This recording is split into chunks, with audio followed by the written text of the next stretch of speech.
มาเด้อพี่น้องปั่นข้าวสวยมื้อนี้บ่มีหยังกินพี่น้องได้ใส่กรอกหวานกับตับแจ่วน้ำส้ม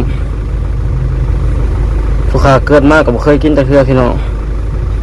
อ๋อที่โตตับนี่คือว่าหวานหลายแจ่วน้ำส้มถือว่านุ่มนัวพี่น้องสมนัวยาวๆปั่นข้าวสวยพี่น้องชีวิตการเดินทางของเฮาก็คือกินข้าวกับบ่อิ่มในซอกยูรีกินพี่น้องจอดรถกินอยู่แคมป์ตลาดใส่กรอกหวานนี่ก็คือมีหมอยติดพี่น้องแซ่บหลายใส่กรอกหวานนี่ก็บ่เคยกินจักเทื่อปกติเฮาอยู่บ้านนอกกินแต่เสื้อเลือดพี่น้องอยู่ในเมืองเขากินเสื้อกรอกหวานแซ่บหลายพี่น้องสีแดงๆคือบุสุกนี่แหละ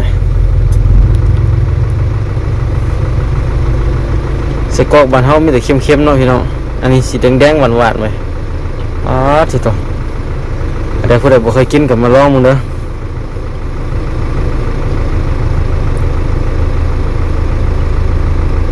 กินเข้าไปกับตกเฮียเสียหายเขาก็เก็บเมียนไปน้ำพี่น้องเพื่อบ่ให้เหม็นจะลดปื๊ดทีเดียวเต็มคำพี่น้องเลยแซ่บหลายปิงตับพี่น้องปิงตับนี่มาแต่ประเทศจีนพี่น้อง มันจะนวดลึกเพราะว่าเขาใส่สารกันบูดบ้านเฮามีแต่ตับไก่ลาดนะพี่น้องเนาะตับไก่ลาดมันจะมันๆเลยอันนี้อาหารเคียมทางพี่น้องมันจะนุ่มๆใส่กรอกหวานเลย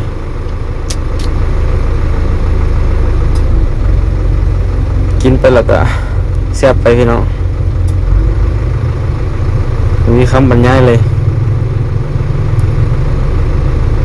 โอ้ยตกวับพี่น้อง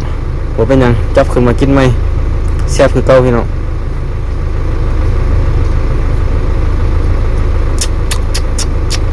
สุดยอดนัวลึกพี่น้องกินข้าวแล้วก็กินน้ำตามอัธยาศัย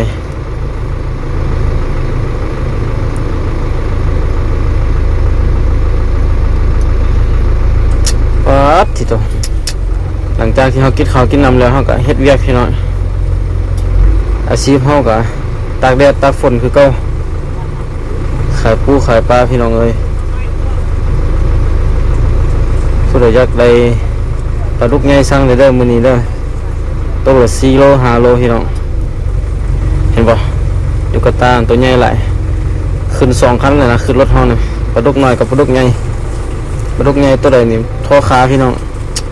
เบิ่งเอาปีงแฮมๆสดน้ำเงยเนาะพี่น้องเนาะคือสีนัวลึกบรรยากาศก็ประมาณนี้พี่น้องเอ้ยฮอนไลน์หาเงินหาคำนี่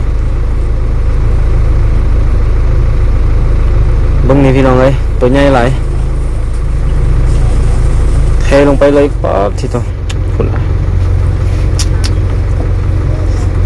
ถือว่าสุดยอดย่างละต้นเลยปลาดุกใหญ่กับต้นนึงเลยพี่น้องเด้อเกิดจากใดเขาได้ก็สั่งมาได้